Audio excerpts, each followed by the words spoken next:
So I wanted to give you a quick little look at the landscape version of the Basics planner that we came out with this year.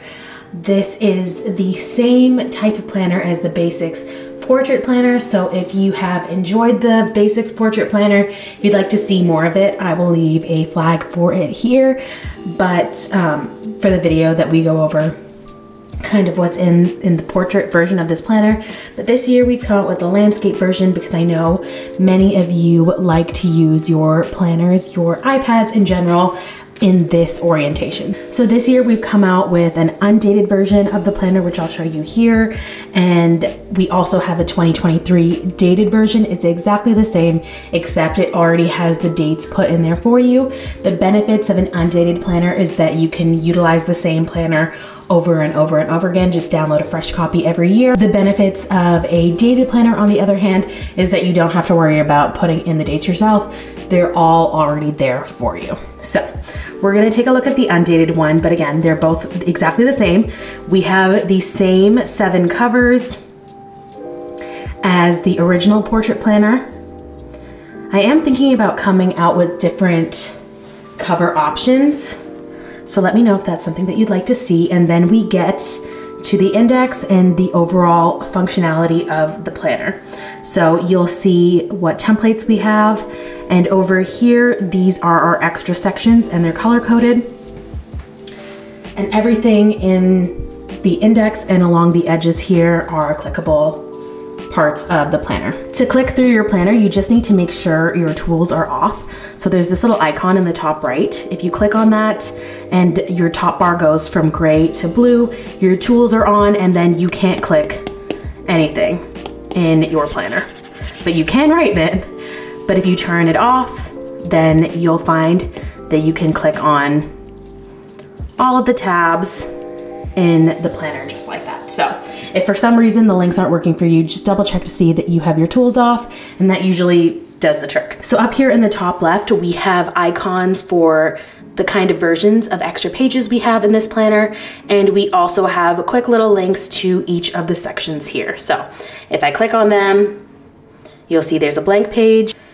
Then we've got a lined page. We've got a dot grid here. And then we have a grid version of the paper. And then next to that, we have our sections. So we've got our yellow section here, our pink section, our green section, our purple section, our orange section, and our blue section. And you can put any of the pages in this planner behind each of those folders to kind of use them however you want to use them. If you don't know how to do that, stay tuned till the end and I'll do a quick little go through of how to duplicate and copy pages in your planner. And then on the right here, this little home icon will take you back to your index, and then down here you have each of your months that you can click through. All right, so we'll go through the index really fast. Up here at the top, you have your year at a glance. In the dated version of this planner, I'll switch to it really quick.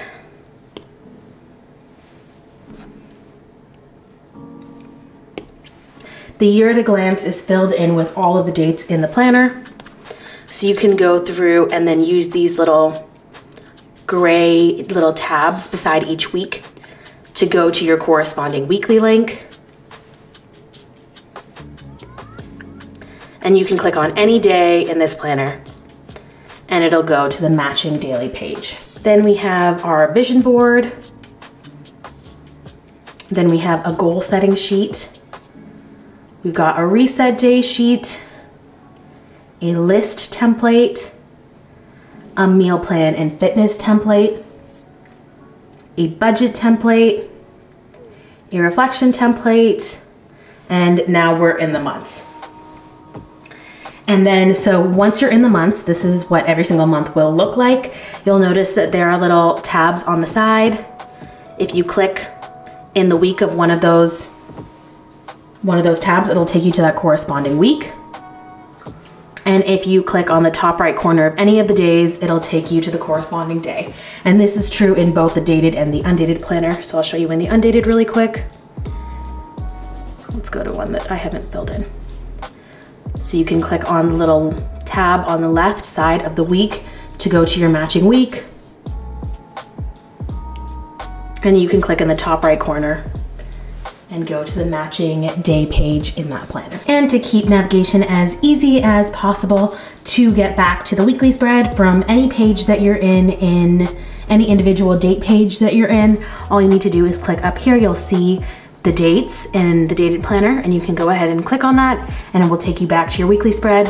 And if you're in the undated version, it'll just say like a week number. And it will take you back to that corresponding week. What's different than the portrait planner when you look at the monthly spread is that we've just had a little bit extra space, so we were able to add in a habit tracker down here at the bottom. The rest of this is very, very similar to the portrait version of the planner. And the other difference is that in the weekly spread here, we have an hourly template that runs from 6 a.m. to 10 p.m. The other difference in this planner here is because, again, we have a lot more space. We have 2 different days in each daily page, and that made sense because we didn't want to add unnecessary things to the basics line. That would totally just miss the point of the entire planner. The last day of every single daily page includes a weekly reflection right built into the planner. This is something that's not in the portrait planner. So if you are someone who likes to use a weekly reflection, maybe the landscape version of the planner might be the one for you. Now that you've seen what all is in the planner, if you already know how to use GoodNotes, the rest of this is just like a little basic tutorial for someone who maybe hasn't used GoodNotes yet. So I'll catch you next time, but if you'd like a little recap on how to use GoodNotes, stay tuned and I'll show you some of the basic functionality. So to make sure you can access all of the links in the planner, make sure your tools are off. We have talked about that. Just make sure that top bar goes from blue to gray. When it's gray, you can click your links. When your toolbar is on, you can't. Next up, in your toolbar here, you have a pen tool. You've got a highlighter tool. You've got an eraser. And all of these can be adjusted in size and color using the right side of your toolbar once you click on it. So I have a bunch of colors pre-saved, and you can do this using the little custom section. You can throw in hex codes, or you can click on the little wheel and kind of drag that around to find a color that you prefer. And if you find something that you like, once it's in your section here, either from its hex code or from looking it up yourself, you can click on that little add button and it will add it to your presets. And that is true for the highlighter as well as for the pen tool. You can change the thickness of your pen as well to kind of reflect your preferences. And if we're gonna talk about the pen for one final time, if you tap on that twice, it'll open up your pen styles here. My perfect pen to me is the ballpoint pen. I like a monoline pen, but you also have the option for a fountain pen, so that just kind of changes up your stroke depending on how heavy you're pressing. And you've got a brush pen as well. So I would just recommend kind of playing around and seeing what your favorite pens are. The other tool that I just want to draw your attention to is the text tool. If you click on this, you can go ahead and you'll notice there's a little text box there. You can use Scribble if you have that turned on in your settings, and you can just scribble in and it has your font. And then finally, I'm going to show you how to use the lasso tool. If you click on that, you can see what elements of your planner are turned on. So we've got our handwriting, our images, and our text boxes. Since our text box is off, if I were to try to lasso and move this, it wouldn't move. So all I have to do is go in here and just turn that on, and then I can move that around. The same is true if I write something down and I have handwriting turned on and I'm clicking on my lasso. I can grab that and I can move that. But say I don't have my handwriting on, if I go to grab these, it's only gonna grab what I have selected. To copy and paste pages in your planner, all you have to do is navigate to the page you wanna copy. So I'm gonna go ahead and turn off my tools here. We're going to do, let's say, a lined piece of paper. And then you just wanna go up here to the top 3 buttons. It just looks like a little 3 dots. So you click on that and it will open up a more template. all you have to do is click on the copy page button. And now you can navigate to where you want to place it. So say I want to put it after the yellow divider here. And now I can click on this little plus page icon and I can choose where I want to put it. So I can choose to put it before the current template. I can choose to put it after the current template. That's what I'm going to do. And then go ahead and paste my page.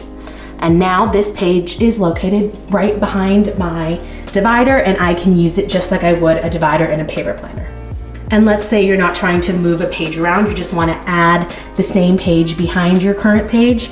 So say I'm writing in this lined page and I just need to add another one of these behind it. All I have to do is click on that add page icon and you have an option to select your current page.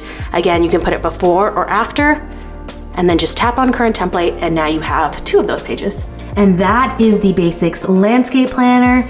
If you have any questions, leave them down below. I leave lots of helpful tips and tricks on my Instagram, and I'm always, always, always happy to answer any of your questions. I'm easily reached on Etsy Messenger, and I will talk to you next time. Bye.